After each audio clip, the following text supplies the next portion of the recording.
Hey YouTube, some of you have probably seen my STD6 in the background of some of my other videos. This is one that I've done a few upgrades to. I'll get into that a little bit later. Right now I'll just show you how it comes out of the box. Some instructions which aren't that useful. So this is your receiver here. It comes standard out of the box with an aluminium barrel, which I believe is very good for accuracy. We'll get into that a little bit later. Magazine.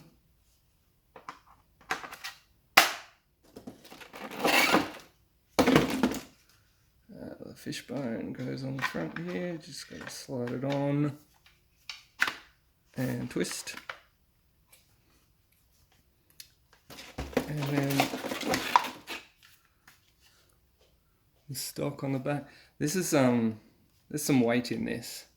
I think this section here is weighted, which is interesting because it sort of makes it a little bit tail heavy. But that can all be fixed, especially when you add a lot of accessories to the front of the foregrip here. It does come with an angled foregrip and some iron sights, and it also comes with this plastic EOTech look-alike type optic.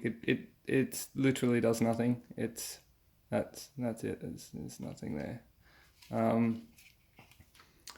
Looks cool when you put it on, but I ended up taking mine off and getting a proper optic for it. All in all, like straight out of the box, it's got a really nice feel to it. The moldings are quite nice. One of my favorite features of the STD6 M4 is this. It's got actual full auto and semi-selectable fire. Get into that one later. The battery on this goes inside this tube.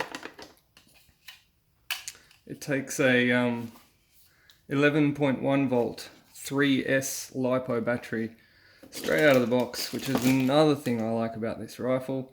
Gel blaster, I should say.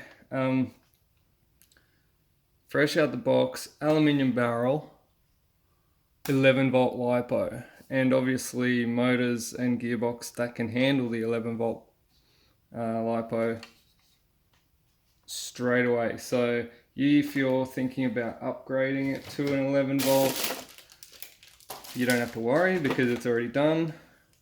Here's the battery here, tiny little thing. 11.1 volt, 650 milliamp hours is what it says on the label. Focus. No, we can't focus. Okay. Which is cool. I think it's probably a little bit too small. A slightly larger battery would definitely come in handy, and I'll get to that later when I talk about my personal one, because I've added upgrade battery and things to that one. So I don't know how much charge this battery is going to have because I literally just pulled it out of the box. So we'll see. Sometimes they come with a bit of charge in them.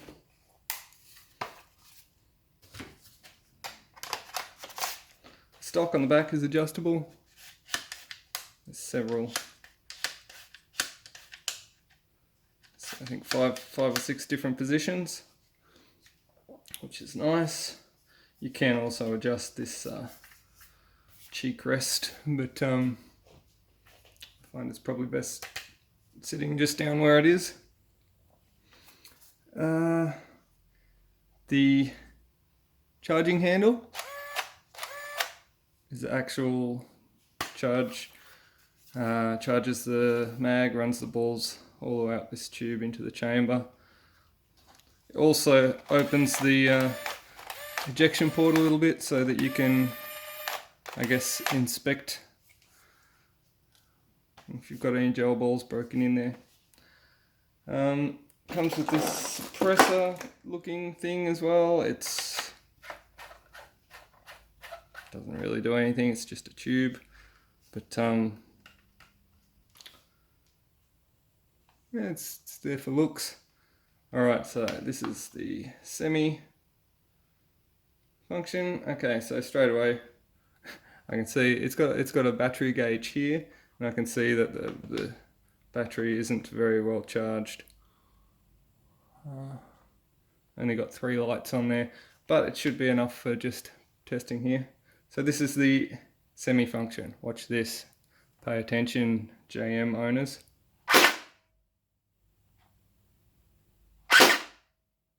Oh wow, look at that.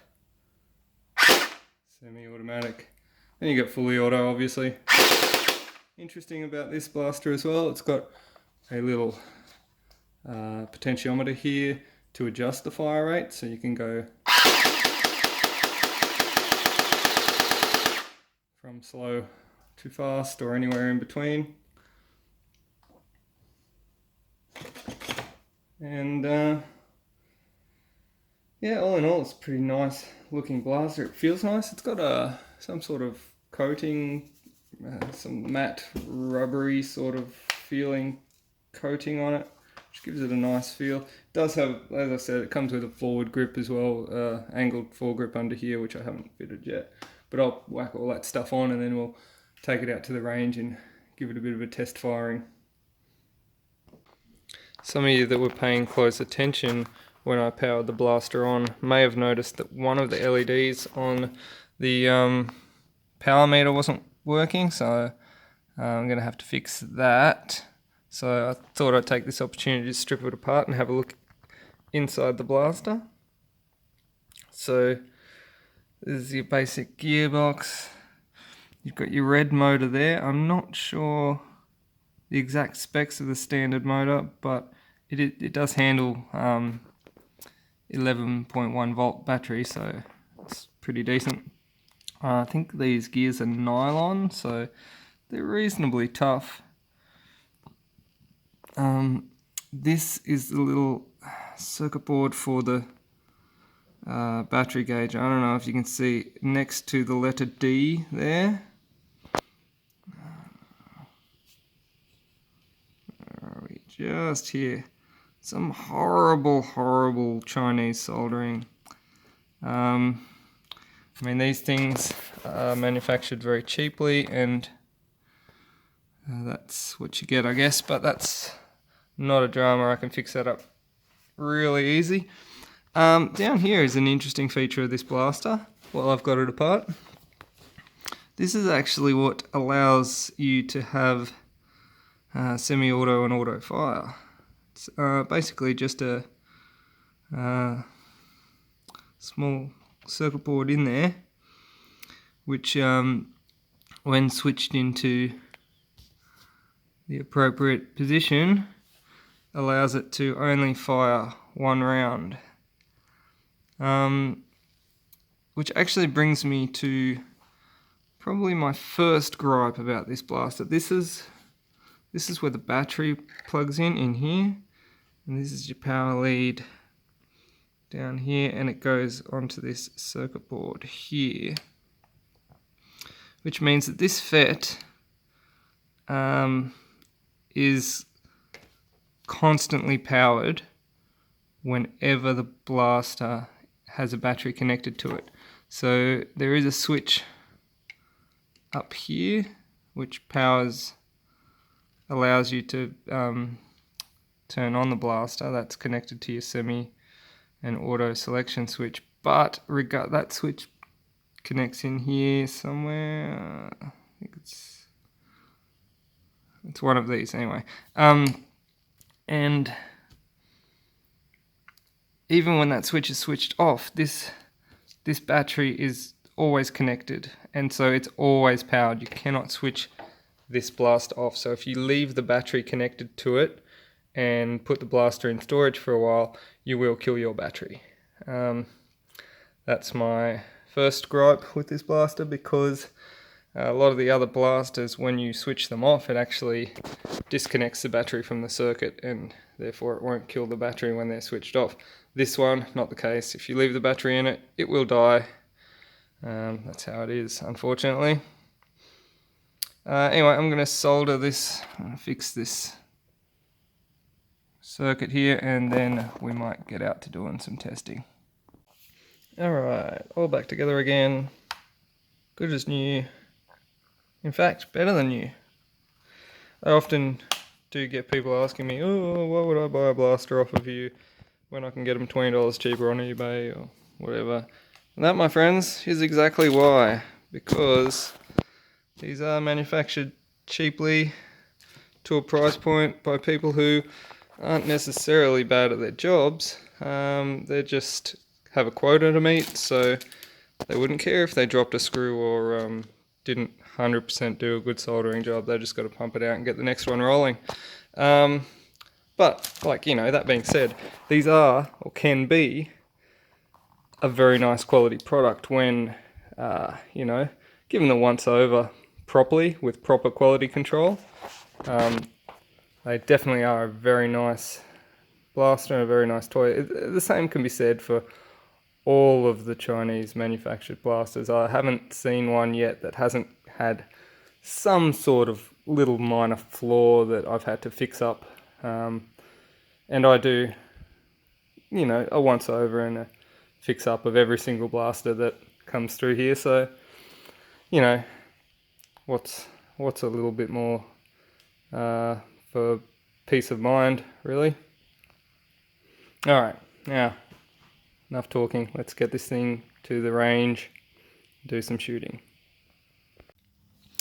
Okay, so here we are with the stock STD6 M4 with laser sight on it. First thing I'm going to show you here is the iron sights, the standard iron sights. You can see down there, if you can see where the laser is, you can probably see they're not co-sighted at all. The laser's quite a bit lower than where the sights are. I'm just going to...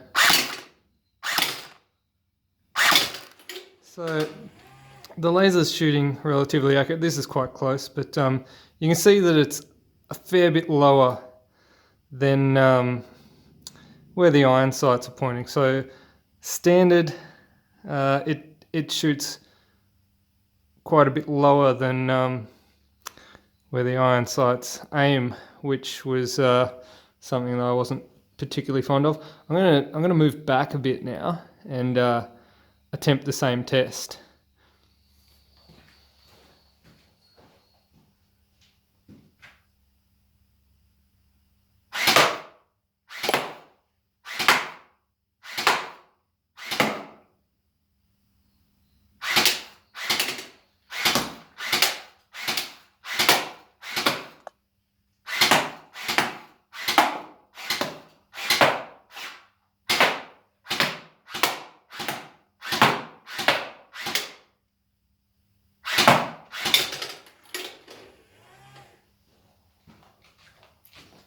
So you can see there, even with the laser aimed quite a bit lower than where the iron sights are aiming, I was still having to aim very high from like about a 10 meter distance because of the large amount of ball drop straight out of the barrel. Now, I attribute this to the standard hopup. Let's try the 3D printed hopup from eBay. Okay, so I've got the 3D printed eBay hopup now. Let's see if that makes a difference. I haven't changed the laser sight. It's still pointing at the same spot. Let's see, close range.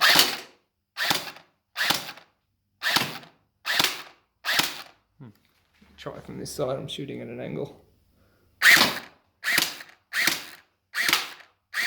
It still seems to be dropping a bit low.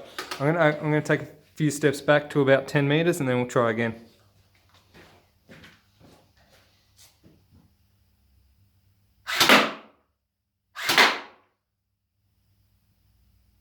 Wow, that is way low.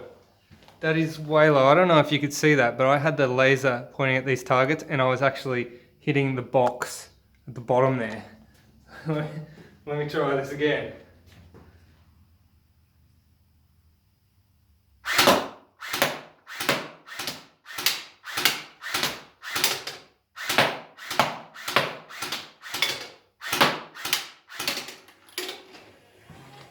Alright, so you can see there, with the laser already pointing much lower than the iron sights are, and even with the eBay hop-up on, I'm still dropping dramatically as I get a little bit of distance. So now what I'll do is I'll whack the standard hop-up back on, upside down. Okay, back with the inverted hop-up. This is one that I'd already dremeled, so it's painted black. You can see, if we can focus, the screw is pointing upwards. Usually that points downwards. Okay, I haven't adjusted the laser at all. Let's give this a try. Oh, look at that. You can see even at close distance, I'm already hitting a lot higher than my laser's aimed. And with the previous hop up from this distance, I was pretty much bang on, but from a further back distance, I was dramatically lower than the laser even. So I'm going to take a step back again to about 10 meters, and we'll do the inverted hop up test.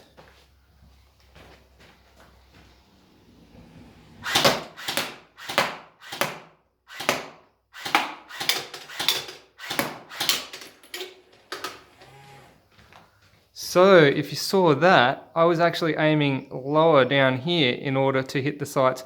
So when the standard hop up is inverted, you can see it's got a lot more hop up than when it's the correct way. So there's a trick for you. Just Dremel the standard hop up a little bit, put it in upside down, and you're good to go.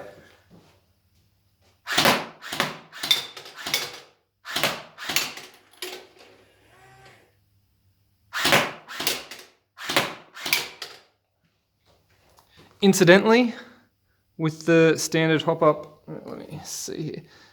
With the standard hop up inverted, I don't know if I can, I'm trying to aim from behind a camera, so I don't know if this is going to work, but, oh, look at that. The standard sights are somewhat usable. Gosh, it's hard. See that? How about that? Alright, now that we've seen what they look like coming out of the box, I'll show you one that I've customized a little bit. So this is my STD6 M4. The first thing you'll notice probably is it's got this M203 underbarrel launcher on it, which is functional if you're not familiar with them. You feed maybe 10 balls into this hopper here, and it's pump action, and it fires two of the larger 9 to 11 millimeter gel balls simultaneously out the end there. It does have a cap which usually comes on here, but I just thought it looked cooler without it. It gives it that more, sort of looks a bit more like a 40 millimeter, whatever. I've color coded a few things. These side rails on the standard item are green. I've just painted them black. I've painted the muzzle black as well. I'll get into this muzzle. Just show you something here. This is one of the modifications that I've done. I've actually taken the standard muzzle, and I've dremeled it a little bit there, just here. So these come with two keyways, a skinny keyway and a thick keyway, so that the hop-up can be installed the correct way on the end of the barrel. What I found with the hop-up on the standard STD6 is that it doesn't work. It tends to be more of a hop down. The balls tend to fly out here and then drop almost instantly, which you may have seen in the range.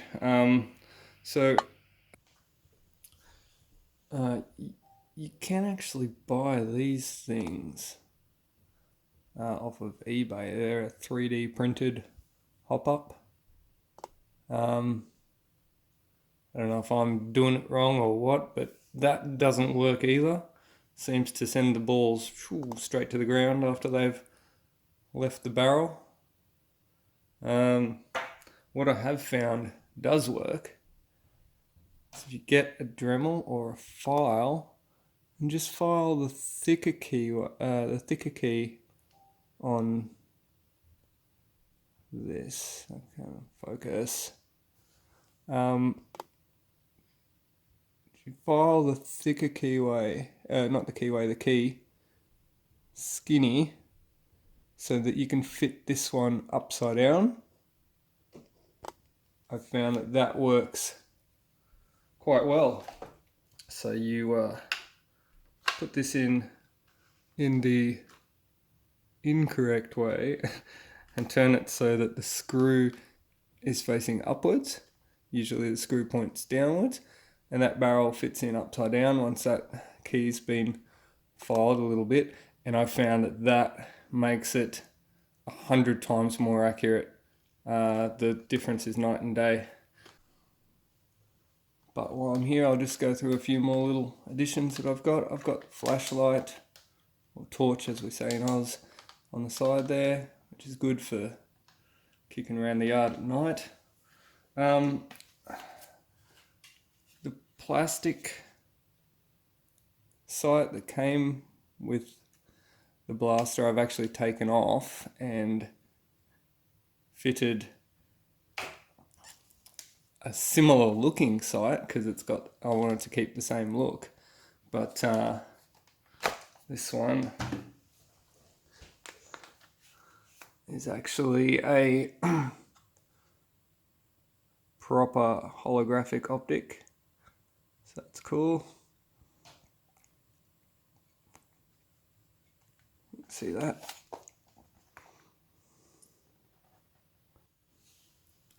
Another thing you may notice is my PEC 15 here, which it does have a cute laser on it, but it's not really super accurate. Its main purpose is it's a hollow dummy, and I've got a